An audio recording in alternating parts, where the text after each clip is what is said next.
ഇപ്പോൾ നേപ്പാളിൽ ഭരിക്കുന്നത് തന്നെ ജൻസി പ്രക്ഷോഭണത്തിന് നേതൃത്വം കൊടുത്തവരാണ്. അങ്ങനെ നമ്മുടെ സമീപ രാജ്യങ്ങളിലെല്ലാം തന്നെ അവിടുത്തെ ഭരണാധികാരി വർഗത്തിൻ്റെ നിഷ്ക്രിയത്വവും അഹങ്കാരവും അഴിമതിയും സഹികെട്ടിട്ടാണ് അവിടുത്തെ യുവജനങ്ങൾ രംഗത്തിറങ്ങിയത്. യുവാക്കൾക്ക് മാത്രം വിട്ടുകൊടുത്താൽ തങ്ങൾക്കുള്ള സ്ഥാനം നഷ്ടപ്പെടും എന്ന് തോന്നിയതുകൊണ്ടാണ് ഇടതുപക്ഷ പാർട്ടികൾ പോലും ആദ്യമേ ഏറ്റെടുക്കേണ്ടുന്നൊരു സമരം പിന്നീട് അവർ ഒരുമാതിരി ഈ ഓൾസോറാൻ പരിപാടി പോലെ വരികയും അതിൻ്റെ പിതൃത്വം ഏറ്റെടുക്കാൻ ഒരു വൃഥാശ്രമം നടത്തുകയും ചെയ്തത്. കമ്മിറ്റ്മെൻറ്റുള്ള ഒരു രാഷ്ട്രീയ നേതാവും ഇന്ന് ഇതുപോലുള്ള ഈ അധികാര സ്ഥാനത്തിരിക്കുന്നവരെ ചോദ്യം ചെയ്യാൻ ധൈര്യമായി അവരുടെ മുഖത്ത് നോക്കി ചോദ്യം ചെയ്യാൻ ധൈര്യമുള്ളവരുടെ എണ്ണം ഇന്ന് നമ്മുടെ രാഷ്ട്രീയ നേതാക്കന്മാരിൽ കുറഞ്ഞു വരികയാണ്. ആ പേരിനൊരു പ്രത്യേകതയുണ്ട്. BJPക്ക് ബദലായിട്ട് CJP. അത് വളരെ എന്താ പറയുക ബുദ്ധിപൂർവം കൊടുത്തൊരു പേരാണ്. കാരണം BJPക്കാർക്ക് പോലും ആ CJPയെ അതിൻ്റെ ഉള്ളടക്കം അനുസരിച്ച് എടുക്കാൻ കഴിയുന്നില്ല. ഇന്ത്യയിൽ ഇപ്പോൾ ഏറ്റവും കൂടുതൽ ചർച്ച ചെയ്തുകൊണ്ടിരിക്കുന്നത് CJPയുടെ സമരമാണ്. CJP വിജയിക്കുകയും ചെയ്തു. എന്നാൽ പ്രതിപക്ഷ പാർട്ടികളുടെ ഇന്ത്യ സഖ്യത്തിന്റെയും കോൺഗ്രസിന്റെയും പരാജയം കൊണ്ടല്ലേ CJP എന്നൊരു പാർട്ടി രൂപപ്പെടുന്നത്. ഇപ്പൊ CJPക്ക് അല്ലെങ്കിൽ ശക്തമായ ഒരു പ്രതിപക്ഷം ഇന്ത്യയിൽ ഇല്ല എന്ന് യുവാക്കൾക്ക് തോന്നി അവർ തെരുവിലേക്ക് ഇറങ്ങിയതാണ്. അപ്പോൾ ഇത് കോൺഗ്രസിന് BJPക്ക് CJP വെല്ലുവിളിയാണെന്ന് പറയുന്നത് പോലെ തന്നെ കോൺഗ്രസിനും വെല്ലുവിളിയല്ലേ? തീർച്ചയായിട്ടും. അതായത് ഇന്ത്യയിലെ മാത്രമല്ല കേരളത്തിലെയും വിദ്യാർത്ഥികളും യുവജനങ്ങളും അഭിമുഖീകരിക്കുന്ന ഏറ്റവും പ്രധാനപ്പെട്ട പ്രശ്നമായിട്ടുള്ള തൊഴിലില്ലായ്മ, 2 പണപ്പെരുപ്പവും ജീവിത ബുദ്ധിമുട്ടുകളും, അതിനെല്ലാം പുറമെ പൊതുരംഗത്ത് അഴിമതി. ഈ 3 ഗൗരവതരമായ പ്രശ്നങ്ങൾക്ക് ഇവിടുത്തെ മുഖ്യധാര രാഷ്ട്രീയ പാർട്ടികൾ, അത് പ്രതിപക്ഷ പാർട്ടികളായാലും ഭരണകക്ഷി രംഗത്തുള്ള പാർട്ടികളായാലും വേണ്ടത്ര ശ്രദ്ധ ചെലുത്തുന്നില്ല എന്നൊരു വികാരം വിദ്യാർത്ഥികളുടെ ഇടയിലും യുവജനങ്ങൾക്കിടയിലും വ്യാപകമായി നിലനിന്നിരുന്നു. ഇതൊരു സത്യമാണ്. കാരണം ഒരു ധനശാസ്ത്ര അധ്യാപകൻ എന്ന നിലയിൽ 10-30 വർഷത്തെ അനുഭവ സമ്പത്തുള്ളൊരു വ്യക്തി എന്ന നിലയിൽ മാത്രമല്ല, സാമ്പത്തിക കാര്യങ്ങളുമായി ബന്ധപ്പെട്ട് നിരവധി പൊതുജനശ്രദ്ധയിൽപ്പെട്ട കാര്യങ്ങളെപ്പറ്റിയെല്ലാം സമരരംഗത്ത് അടുത്ത കാലം വരെ സജീവമായി നിന്നിരുന്ന വ്യക്തി എന്ന നിലയ്ക്കും വിദ്യാർത്ഥികൾ, യുവതയെ പ്രത്യേകിച്ച് വിദ്യാർത്ഥികളെ പൊതുവിലും ബാധിക്കുന്ന ഈ പ്രശ്നങ്ങളെ കൈകാര്യം ചെയ്യുന്നതിൽ ഇന്ത്യയിലെ മുഖ്യധാര രാഷ്ട്രീയ പാർട്ടികൾ മൊത്തത്തിൽ പരാജയപ്പെട്ടു എന്നൊരു അഭിപ്രായക്കാരനാണ് ഞാൻ. അതുകൊണ്ട് തന്നെയാണ് ഈ CJP എന്ന് പറയുന്ന ആ ഒരു പ്രസ്ഥാനം ഒരു പാർട്ടി എന്ന രീതിയിൽ ഞാൻ അതിനെ കാണുന്നില്ല ഇപ്പോഴും. ഒരു പാർട്ടിയാകുമ്പോൾ ഒരു സംഘടനാ രൂപം വേണം, ഭാരവാഹികൾ വേണം, അങ്ങനെയുള്ള ബൈലോസ് വേണം. ഇതൊന്നുമില്ല. ഒരേ രീതിയിൽ ചിന്തിക്കുന്ന കുറേ ചെറുപ്പക്കാർ കൂടിച്ചേർന്ന് അഭിജിത്തിൻ്റെ നേതൃത്വത്തിൽ പെട്ടെന്നൊരു ഫൈൻ മോർണിംഗ് എന്ന് തന്നെ പറയാം, ഒരു പ്രസ്ഥാനം രൂപമെടുക്കുന്നു. അവർ ആ പ്രസ്ഥാനം എന്നുള്ള നിലയ്ക്കല്ല, അവർ ഉയർത്തിയ ആശയങ്ങളാണ് യുവജനങ്ങളെ ആകർഷിച്ചത്, വിദ്യാർത്ഥികളെയും ആകർഷിച്ചത്. അത് ഒരു പക്ഷേ ഈ ജൻസി പ്രക്ഷോഭണം നേപ്പാളിലുണ്ടായി, ബംഗ്ലാദേശിലും അതിൻ്റെ അലയടികളുണ്ടായി. ഇപ്പോൾ നേപ്പാളിൽ ഭരിക്കുന്നത് തന്നെ ജൻസി പ്രക്ഷോഭണത്തിന് നേതൃത്വം കൊടുത്തവരാണ്. അങ്ങനെ നമ്മുടെ സമീപ രാജ്യങ്ങളിലെല്ലാം തന്നെ അവിടുത്തെ ഭരണാധികാരി വർഗത്തിൻ്റെ നിഷ്ക്രിയത്വവും അഹങ്കാരവും അഴിമതിയും സഹികെട്ടിട്ടാണ് അവിടുത്തെ യുവജനങ്ങൾ രംഗത്തിറങ്ങിയത്. അതിനവർ ഇവിടുത്തെ കേരളത്തിലെയും ഇന്ത്യയിലെയും ജനങ്ങൾ നിരവധി വർഷമായി കാത്തിരിക്കുന്നു. അവർക്ക് ആരെങ്കിലും ഒരാൾ ഒരു കൂട്ടർ ലീഡർഷിപ്പ് കൊടുക്കട്ടെ എന്ന ഒരു പ്രതീക്ഷയിൽ. പക്ഷേ അവർ നിരാശപ്പെടുത്തുന്ന പ്രതികരണമായിരുന്നു മുഖ്യധാര രാഷ്ട്രീയ പാർട്ടികളിൽ നിന്നുണ്ടായത്. ഈ ഒരു സത്യം എല്ലാവരും അംഗീകരിച്ചേ പറ്റൂ.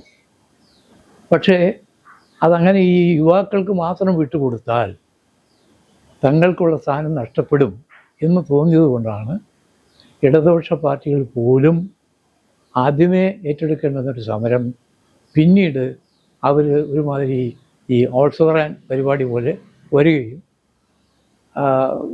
അതിൻ്റെ പിതൃത്വം ഏറ്റെടുക്കാൻ ഒരു വൃഥാശ്രമം നടത്തുകയും ചെയ്തത്. പക്ഷേ ഈ സമരം കുറച്ചുകൂടി ഒരു സംഘടിത രൂപത്തിൽ വരുമായിരുന്നു. ഇന്ത്യയിലെ ഫാഷിസ്റ്റ് ഭരണകൂടത്തെ നേരിടാൻ, ഒരു രാഷ്ട്രീയ ശക്തി എന്ന രീതിയിൽ നേരിടാൻ ഇന്നും എൻ്റെ വ്യക്തമായ അഭിപ്രായം ഇന്ത്യൻ നാഷണൽ കോൺഗ്രസ്സിന് മാത്രമേ കഴിയുമായിരുന്നുള്ളൂ. ആ ഇന്ത്യൻ നാഷണൽ കോൺഗ്രസ്സും ആദ്യഘട്ടത്തിൽ ഈ ഒരു പ്രസ്ഥാനത്തെ CJP എന്ന് പറയുന്ന പാർട്ടിയെ ഗൗരവമായി എടുത്തില്ല. പിന്നീടാണ് മനസ്സിലായത് അവരുടെ വിജയത്തിലേക്കാണ് ക്രമേണ ബഹുജന പിന്തുണ ഒത്തുചേർന്നുകൊണ്ടെന്ന് അവർക്ക് ബോധ്യമായി. അങ്ങനെയാണ് രാഹുൽ ഗാന്ധിയും എല്ലാം വരുന്നത്. അന്നും അതിനു മുമ്പ് തന്നെ വ്യക്തിപരമായി പറയുന്നതെന്ന് വിചാരിക്കരുത്, എനിക്ക് നേരിട്ട് പരിചയമുള്ള CPIയുടെ മഹിളാ നേതാവ് ആനി രാജയാണ്. മർദ്ദൻ വരെ ഏൽക്കേണ്ടി വന്നു ആദ്യഘട്ടത്തിൽ ആ സമരരംഗത്ത് ഇറങ്ങിയപ്പോൾ. അവരൊറ്റയ്ക്കാണ് ഈ CJPയുടെ സമരരംഗത്തേക്ക് കടന്നു വന്ന ഏക രാഷ്ട്രീയ നേതാവ്.